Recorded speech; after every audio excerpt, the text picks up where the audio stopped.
Hello, everyone. How are you today? I hope you're well. So, my name is Harry, and this is Learn English with British Harry.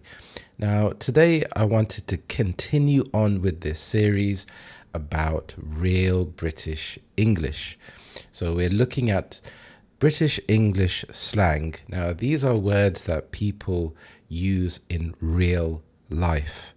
So, you have your traditional vocabulary and grammar. But then when you go out into the real world and you hear British people speak, you may wonder, what is this person actually saying? So today we're going to cover some interesting vocabulary. Perfect. So I've got the list up here. Now, before we continue, hopefully you can hear me clearly. I've had a bit of a cough recently. And then it's made my throat a bit sore. But I've been having some medication and taking some lozenges, so it's helping. But my voice sounds a little bit off, so hopefully it will return back to normal soon. So here, let's have a look at some communication and expressions. Now, the first one is cheers. Now, cheers is a very common word, and I use this all the time. So cheers can mean thanks. Now, in an example sentence, we can say, cheers for helping me with my homework. And you can also say cheers when you are saying goodbye to someone. And it's quite a natural expression. So if you are speaking to someone, you're speaking to a friend, and the conversation is coming to an end. Maybe you have to go. And so rather than saying bye, you could just say cheers. And even when you go into a coffee shop, so you would order your coffee, and when you receive the coffee, it's quite natural to say cheers, thanks. So cheers is a very, very common word. The next word is ta. So ta means thanks. For example, here's your drink, ta. The next one we have is give me a bell. So give me a bell is an informal way to say call me. Now, you can substitute the word bell for buzz. So you could say give me a bell or give me a buzz. So for example, give me a bell when you get home. And this is quite a nice, friendly expression to use. So when you want someone to call you, give me a bell. The next one, do you fancy it? So this means, do you want to do something? Now, so do you fancy it? So for example, we're going later, do you fancy it? So do you fancy it? It's a very common expression. I use this all the time. If, for example, we are deciding what to eat as a takeaway, I could say, do you fancy having pizza? Or do you fancy having a burger tonight? Or do you fancy going to the pub? Do you fancy going to the cinema? Do you fancy going to the park? So it's quite a nice, friendly expression to use instead of saying, would you like to? So would you like to is formal. I would use this in a business or a formal setting, but with friends or family, you can use fancy. Do you fancy? Now, the next one, can't be asked. So this is quite iconic with British culture. Can't be asked. So this means I can't be bothered. So for example, I can't be asked to cook tonight. Let's order a takeaway. And it's quite an extremely informal expression. You have to be careful who you use this with, as some people may be offended. But with people that you know well, it's nice to use these slang expressions because it feels like you are relaxing, because in the work situation, you have to speak in a certain way. You have to make sure that you are being professional. But when you are in the company of friends, you want to relax and talk freely. So saying, I can't be asked, this means I can't be bothered to do something. And it can break down walls as well. If there is someone that you can say this with, then you instinctively know, okay, I can relax and I can say this phrase.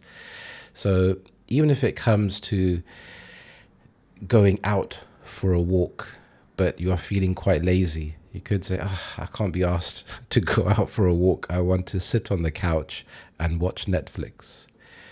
The next one as well is really interesting and used a lot. Don't get stroppy. So this is not stroopy, this is stroppy. So don't get stroppy.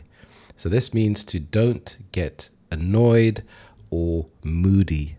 So when someone is being stroppy, it's like they are throwing a tantrum. They are annoyed about something. So for example, don't get stroppy, I was only joking. Maybe you made a joke with someone and they took offense to this joke.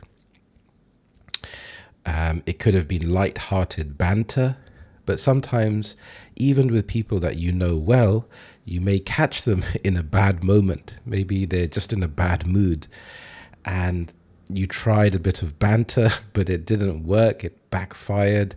Now the other person is pissed off and annoyed. And sometimes they may be right to be moody.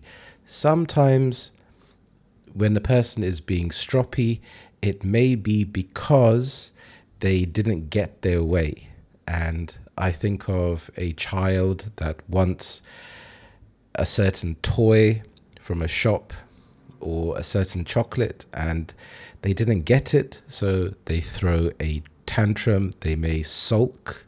So when they sulk, this is when they would be in a bad mood. They wouldn't talk to you in a polite way. And you can just tell with a person's body language if they are being stroppy. So they may respond with very limited answers to your questions. They may be very sharp, direct, very rude. They may drag their feet when they are walking. So you can tell that this person is annoyed about something. So that is stroppy. Don't get stroppy. The next one, I'm not being funny, but. So this is to soften a critical comment. So for example, I'm not being funny, but your shirt's got a stain on it. Now, in this situation, maybe this person has a really nice shirt. Maybe they're going to a party or somewhere important and they have a stain. So maybe there's a mark somewhere on their shirt.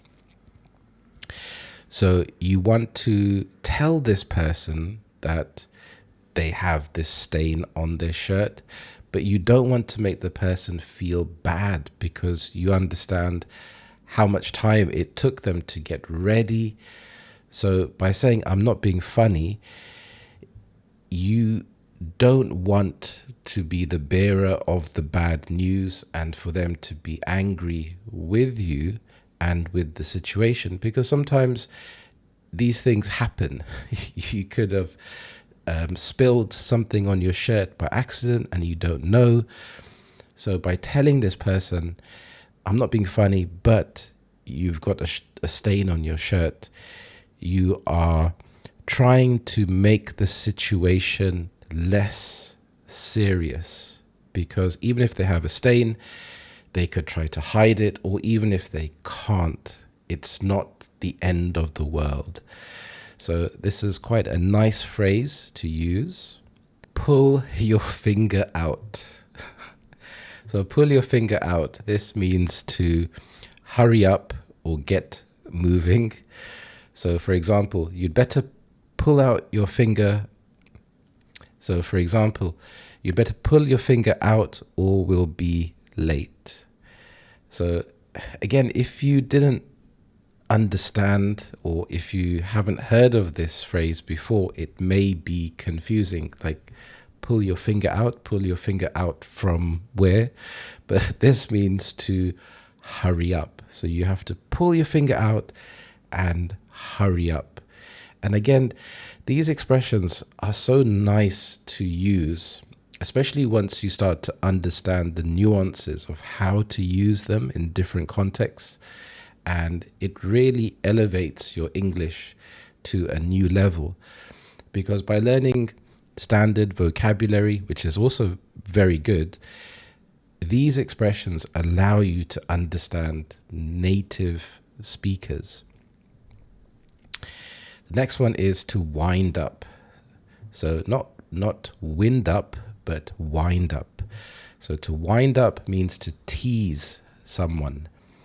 So this is to be playful with someone. So for example, stop winding me up about my football team.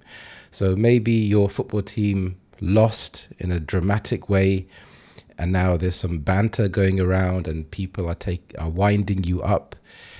Maybe they're like, for me, for example, I support Arsenal.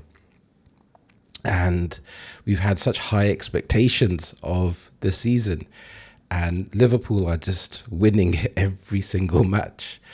And so my friends would wind me up about Arsenal spending so much money and not performing so well. And even sports commentators, they know about this as well.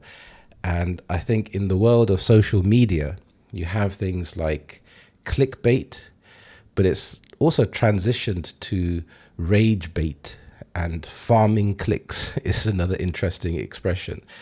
So by winding people up, this provokes people to comment back. And sometimes it's important as well not to take it seriously, because it's part of the process that the tables will turn as well, and you will wind someone else up. But it can also be in a negative way. So if you are winding someone up, you also need to know when to stop, because it can go from being friendly banter to just abusive if it's continuous. And also wind up as an action. If you think about a clock, you have to sometimes wind up the clock. Or I think about the old telephones that we used to have decades ago, and there was a dial, so you'd have to wind up the dial and let go. So for each number, you had to stick your finger in the dial, turn it all the way around, let go, wait for it to go back, and then press the next number. And you'd have to do that at least 9 or 10 times to dial the number, and it was quite frustrating. So that's wind up. The next one we have is taking the mick. So taking the mick is a little bit more old-fashioned, but it's still used. So taking the mick means making fun of someone. Are you taking the mick out of my accent? So here, notice I'm not saying are you taking the mick? Are you taking the mick? So the K isn't really emphasized that much. Are you taking the mick out? So this means making fun of someone. Throw a wobbly. So this is very common. So throw a wobbly means have a tantrum. She threw a wobbly when she lost her keys. You also need to be careful who you say this with. Even if someone is throwing a wobbly, if you say this to someone, it may make them even more angry,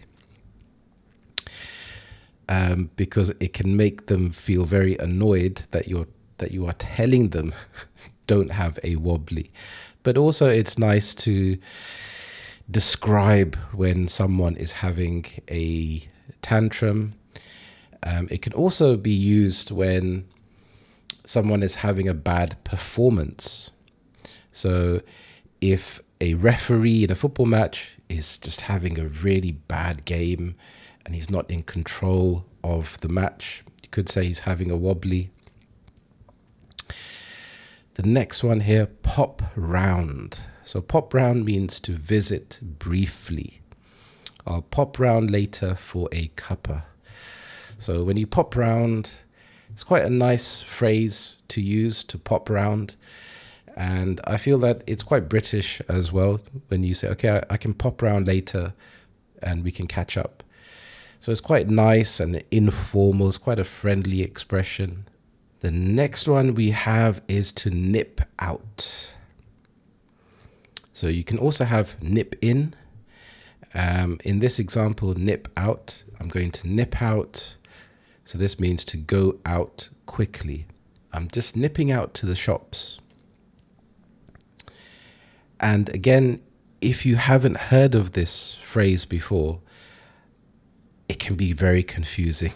But from the context, you may understand. But I think it's nice to know exactly what this means. And sometimes it can be used in a way to reassure yourself. So for example, say if you don't want to go out, maybe the weather is dreadful or you have to go and do some chores. By saying, okay, I'm just going to nip out, because it's such a nice, light-hearted phrase, it can make going out a little bit easier. Next up, we have to have a chin wag, and also a little bit old-fashioned as well. So this means to have a chat, and chat is another informal word for just a conversation. So to have a chin wag. Let's have a chin wag over coffee.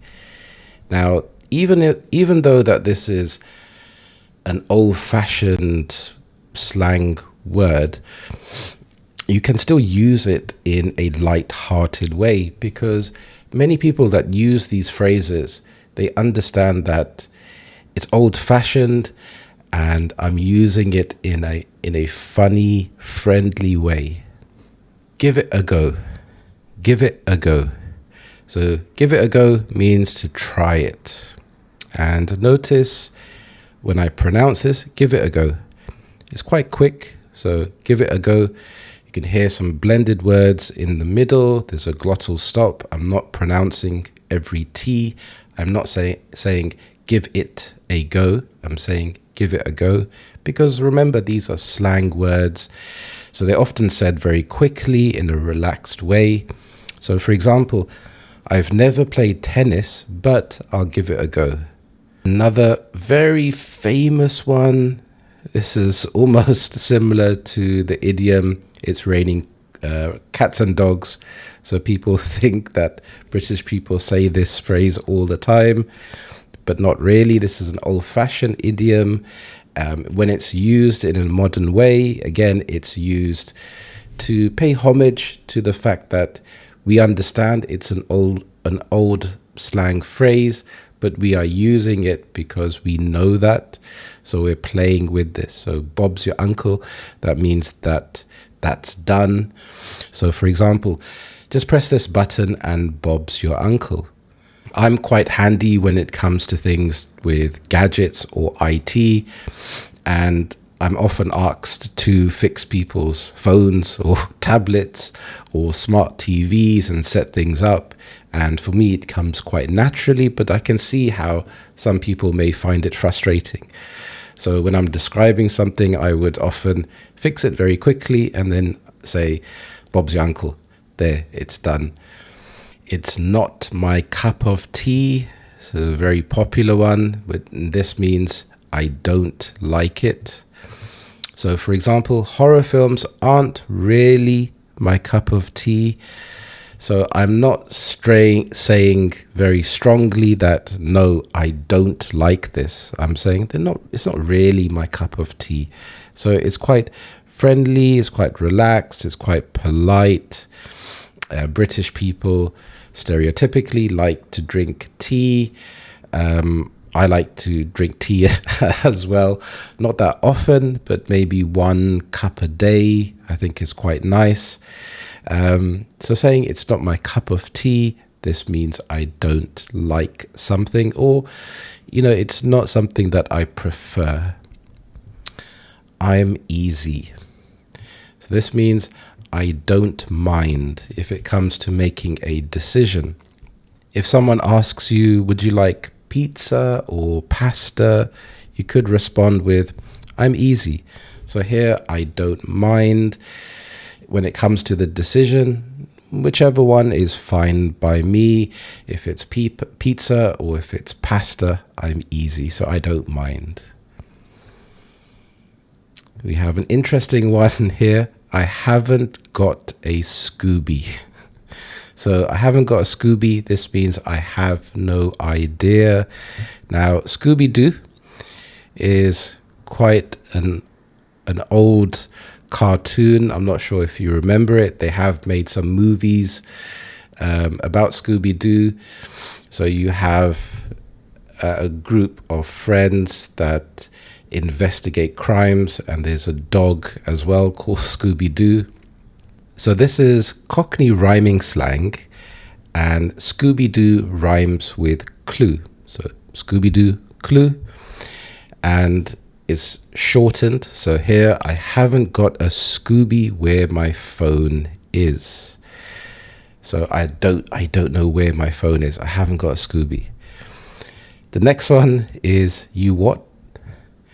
Now here, notice how I'm not saying you what. I'm not emphasizing the T, and I'm not saying you what. I'm saying you what. So think about W-O-T. Sometimes you can emphasize the T, but it's not very strong. Often in fast speech, it is you what, you what. So this means, what did you say? You what? Say that again. So this can also mean when you are surprised by something. So maybe someone is doing something really silly or strange, and you just have this expression with what the hell is happening here? So it'll be you what? So there you have it, 20 British slang words related to communication. I hope you enjoyed this lesson. If there are any words that are new to you, let me know in the comments below. Also, let me know what you thought of this video. It's always nice to hear from you. Thank you so much for watching, and I will see you in the next lesson. Bye-bye.